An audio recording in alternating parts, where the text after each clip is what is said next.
Hello, good people. It's your favorite fundraiser. Yes, I'm going to say that. I'm going to keep saying that. I'm going to keep saying that. It's your favorite fundraiser, Kia Croom, your BFF, Black female fundraiser, the founder and host of the Black Fundraisers podcast, your favorite podcast designed to inspire and equip Black fundraisers to positively impact Black communities. Y'all, it's a celebration. And I thought I'd pop on here just to celebrate. Well, let me first tell you what I'm celebrating.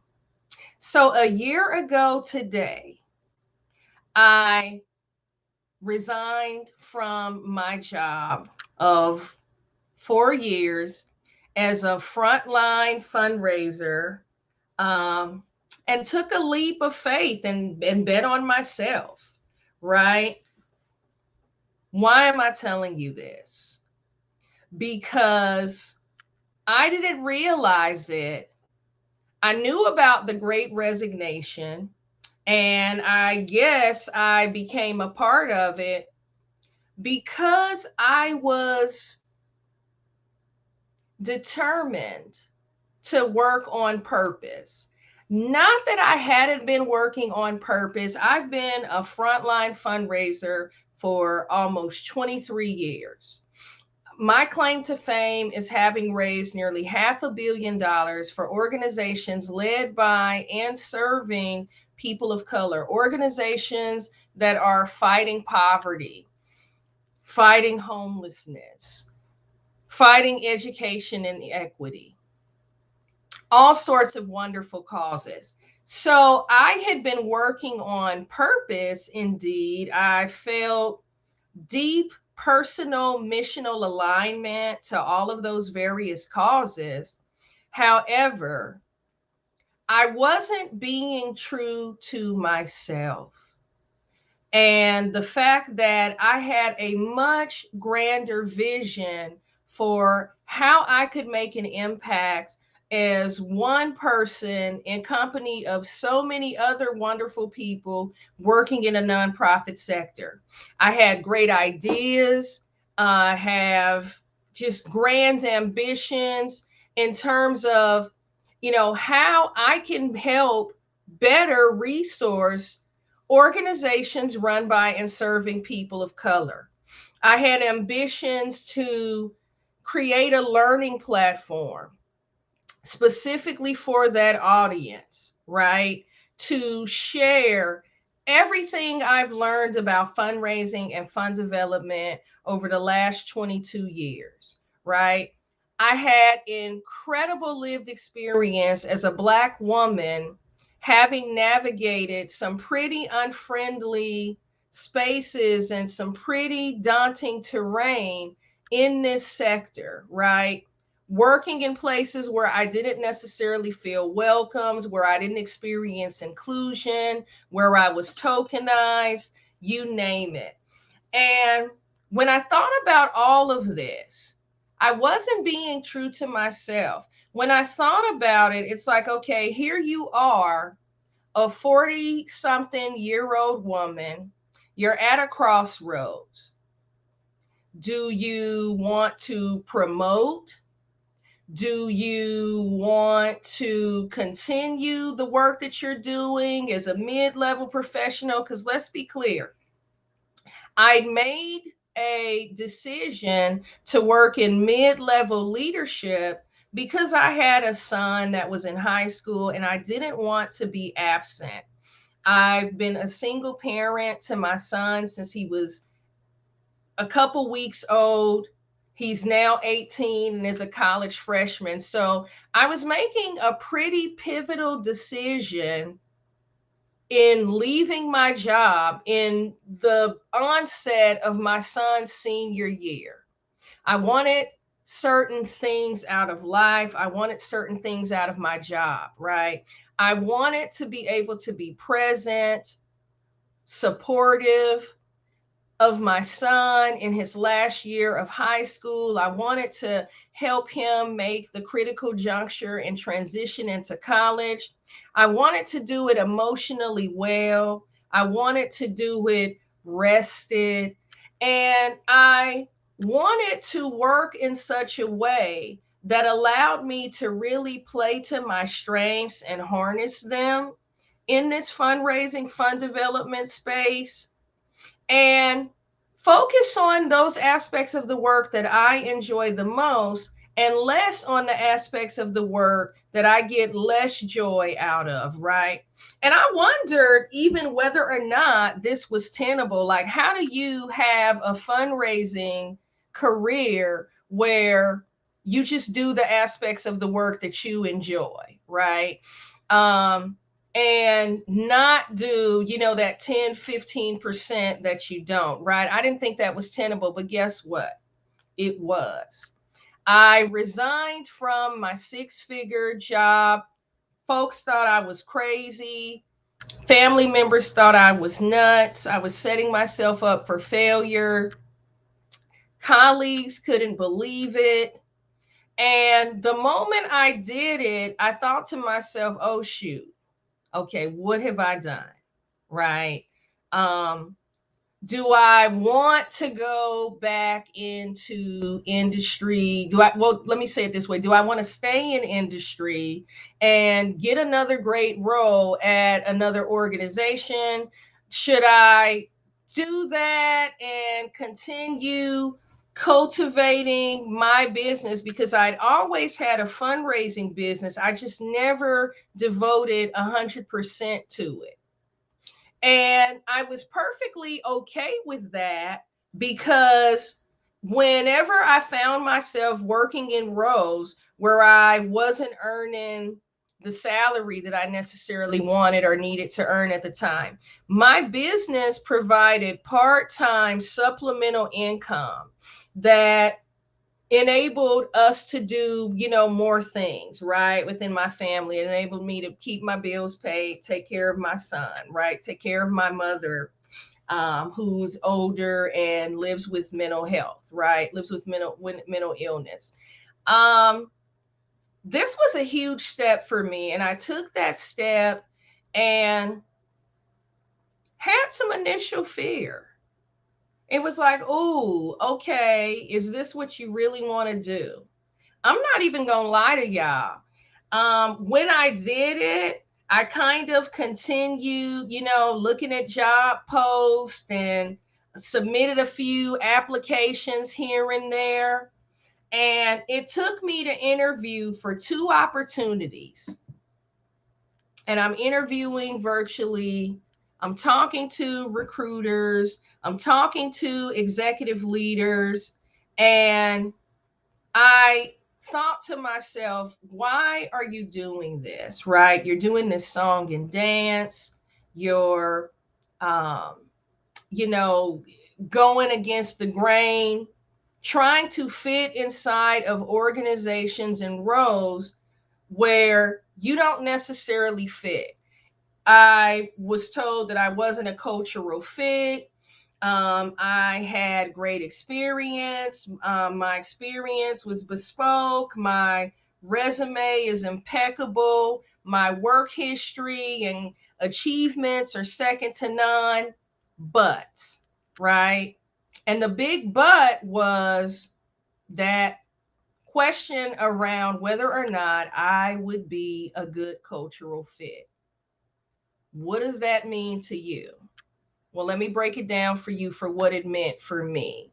It meant that as a Black woman with a half shaved head, right, with braids or with a kinky hairstyle and with long, colorful fingernails and with my flair for fashion and affinity for bright colors, that I wasn't necessarily going to be the best cultural fit. It had nothing to do with my qualifications, my educational attainment. Let's be clear, I'm degreed up. I've been to some of the finest institutions this country has to offer. I'm an HBCU alum. I graduated from the Clark Atlanta University.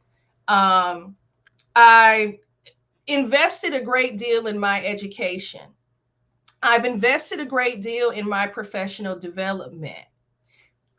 I've invested in self care and self awareness and had an epiphany that for me to put on a pinstripe suit or a navy blue suit and a string of pearls to interview for a job, I'm selling somebody else, right? I'm not showing up authentically as Kia. Kia likes to show up with suiting, with pops of color and big, um, gaudy earrings and colorful long fingernails. Has little to do with my work, but has a lot to do with my personality and where I come from. And I realized that in putting on those pinstripe suits, those navy blue suits, and spending thousands of dollars buying St. John and Brooks Brothers to show up and try to convince a recruiter or an executive that I'm a safe cultural fit, I could do that, but I'm not really giving them the real Kia. And I had to realize that the real Kia can't come in that package. The real Kia grew up in East Oakland in the 80s in the height of the war on drugs, right? And the real Kia has a hell of a story to tell, a hellified testimony rooted in my lived experience with the same structural inequities that these organizations that I was vying for a role in are striking blows at and standing up to fight. Who better qualified? Who's better qualified than me? I'll wait, right? Um, I had this internal reckoning, and this was all a year ago to the day. I resigned from my job, was thinking all of these different things, and it occurred to me in that last conversation with that recruiter, right? And being asked, questions to determine, how I might fit into their organization. I was literally asked, well, how would you fit into our environment? You seem to do this, that, and the third. And in that moment, I was honest. It wasn't about me wanting to fit into your world. This is what I have to offer, and this is who I am. And I no longer think that this opportunity is of interest to me because it doesn't align with who I am and what I represent. I'm not looking to fit in somewhere, right? I'm not meant to. And with that, I got off of that last Zoom call with a recruiter, and I've not been on one since because I decided that I'm going to make a bet on myself. I'm going to build the company that I've spent years looking for. I'm going to create the working environment and create the working conditions that are fit for someone like me who has lived experience with generational poverty, lived experience with education inequity, lived experience with the criminal justice system and all of these things and all of these isms. I'm going to take my lived experience. I'm going to take my professional background. I'm going to take my education, and I'm going to build a company that works exclusively with people of color led and or serving organizations that I feel good about working with, that are fighting to promulgate social justice, racial equity, racial justice. And I hung my hat on that and I haven't looked back. And I'm going to tell you, this has been by far the most liberating journey experience I've ever embarked upon in my life. And I'm sharing this, I'm on here sharing all my personal business because I know that there's somebody out in the ether. Somebody might log on, somebody might catch this clip or catch the replay. And I would imagine he, she, or they might be at a crossroads and dealing with their own internal reckoning about whether or not they want to continue to try to fit in these boxes that society tries to put us in.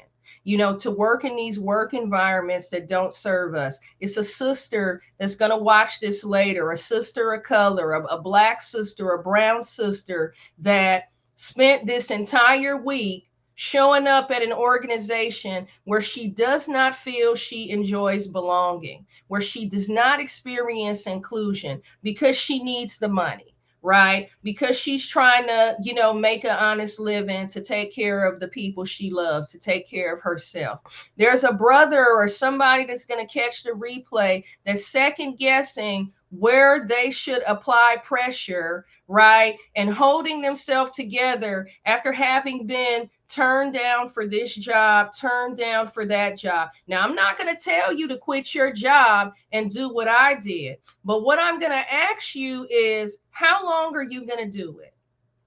How long are you going to show up? You're unhappy. You're being microaggressed. You might even be being ignored. You might be experiencing some workplace exclusion, which is another form of microaggressions, whether you know it or not. And I just want to ask you, how long are you going to do it? Whether your journey involves you embarking upon entrepreneurship or not, it might just be, you know what? You come to the realization that you're working in a working environment that does not serve you. And it's incumbent upon you to create your transition strategy. Ain't nobody got to know it but you, in terms of how you're going to get yourself into a better circumstance where you can thrive because you deserve it. I got tired of looking for it inside the marketplace, so I decided to build it. I've earned more. I enjoy a greater quality of life. I'm breathing easier. I'm not stressed. I'm prioritizing resting. I was there for every pivotal moment that my son had in his senior year of high school, being his only parent, present, provider, and cheerleader. I was able to be there for all the things, right? And I was able to be present and breathe. And were there moments when my pockets were a little lighter over the last 12 months? Yeah, but not for long, right? I just am faithful enough to believe, because I'm a believer in Christ Jesus, that when we purpose to walk in purpose, that God honors that, right? And one of my favorite scriptures is Proverbs 16:9. As a man devises plans in his heart, which we know in the good book, our heart means our mind, right? As a man devises plans in his heart, God orders his steps. And I believe that every step that I've taken over the last 12 months in this professional journey was God ordained. And I would not do it differently today. So I just wanted to get on here and share that I am over the moon. I'm celebrating. I'm so encouraged, and my heart is so full by what has happened to me in 365 days. I've been a featured speaker at I don't know how many conferences, virtual, in person. I'm a thought leader in the field. I'm a person that people consider to be a thought leader and, an expert fundraiser and fundraising coach and all of the things. And what looked like stepping down and leaving, my mid-level six-figure job, some people thought that that might have been the kiss of death. It was the best thing I could have ever done. Right. And I'm so grateful. And I just want to thank you for taking the time to watch this. And I hope that something that I've shared inspires you I'm not telling nobody to quit their job and join the great resignation. But what I am telling you to do is soul search and figure out, are you working on purpose, right? And if you're not, how do you get there?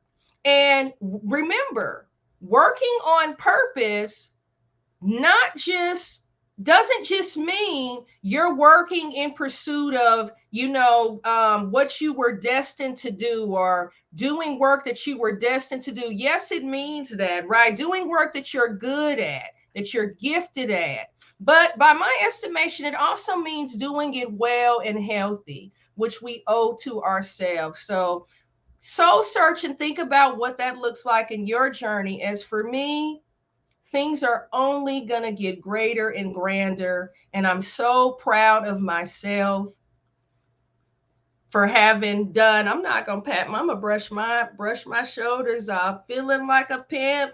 Go on, brush your shoulders off. Ladies is pimps too. Go on, brush your shoulders off. Y'all know I love a good rap song.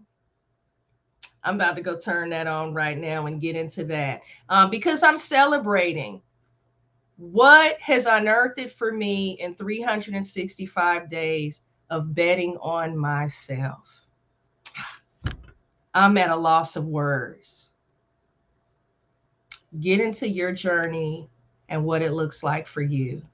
And hit me up and let me know about it. I'd love to hear about it. Anyway, folks, I'm going to go. God bless. Hope I've inspired or prompted you to do some soul searching, because I've been doing a lot of that lately.